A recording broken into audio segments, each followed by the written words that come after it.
Let me tell you the truth. Nobody tells Jamb students. If you prepare like 95% of students, you will never score 300 plus, not to talk of 350. And it is not because you are dull. Every year, 1.5 million students write Jamb. Less than 1% score above 300, and less than 0.1% even dream of scoring 350 plus. So the question is not, is 350 possible? But the real question is, why do most people fail doing the same thing every year? Before I go into the strategies that will work for you and the reasons in which people fail every year, I want you to click on that subscribe button, click on like and comment, and do well to share to others so they can benefit from this. Another thing is that my free online tutorial is still ongoing. If you want to join or you want any of your people to join, you can check my bio for the link. Number one reason is a lack of strategy. Lack of strategy. Most students read very hard, but they read in a very wrong way. Jamb is not about reading everything. It is about reading what Jamb asks repeatedly. There is no special question on earth. Jamb is not bringing any question from heaven. They are still going to take the questions or their question from the existing question.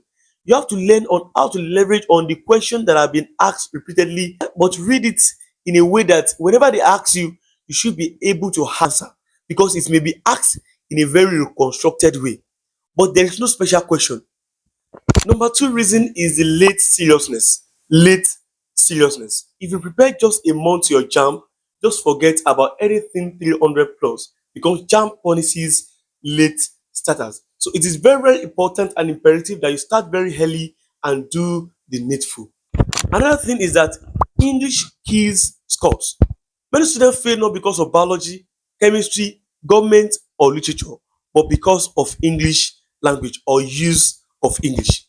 If your English is weak, your total score collapses, because there are some questions in English that carry 5 marks, and if you meet two of these questions, that means that you have lost 10 marks. Let me give you one example of how English can actually disturb you or drag your marks down. This is how Jamb secretly destroy your scores. Let me give you a very practical example from Jamb with this Jamb style question. It says, choose the option that best completes the sentence. Choose the option that best completes the sentence. The question now: neither the teacher nor the students dash aware of the change in timetable. Option A was aware of the change in timetable. B is aware of the change in timetable. And C were aware of the change in timetable. While option D is has been aware of the change in timetable. Most students think wrongly. Most students think wrongly because many of them will quickly choose was or is because they see teacher first and they panic. Some even guess because they don't even understand the sentence structure. But what does the bright student or the smart student do? What did they do? In English, whenever you see neither, you must say no. And the verb agrees with the subject that is closest to it.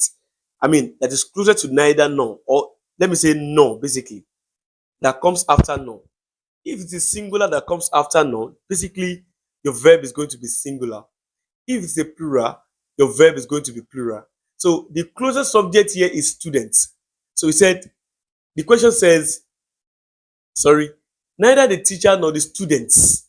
The one that comes after no is the students, which is the plural. So basically, your answer is going to be what? Were aware of the change in timetable. Our correct answer will be what? The correct answer will be C, because the one that comes after no is plural, which is the student, and we have to choose the plural verb, going with the rule of concord. So this is one of the ways in which what don't waste your what? Waste your scores through English language or use of English. Now, what is that thing that 1% do differently? The student that score 300 plus do these things differently. Number one thing is that they master past questions, not textbook. They practice under time pressure. They treat English as a scoring subject, not compulsory punishment. They treat English as a scoring subject, not compulsory subject. And this is why they jump from 180 to 350 plus. It is not a magic, it is a method. Now, let me ask you honestly, will you prepare like the 95% or like the 5%? If you want more videos breaking Jamb down simply, kindly subscribe because I'll be dropping practical strategies regularly for 2026.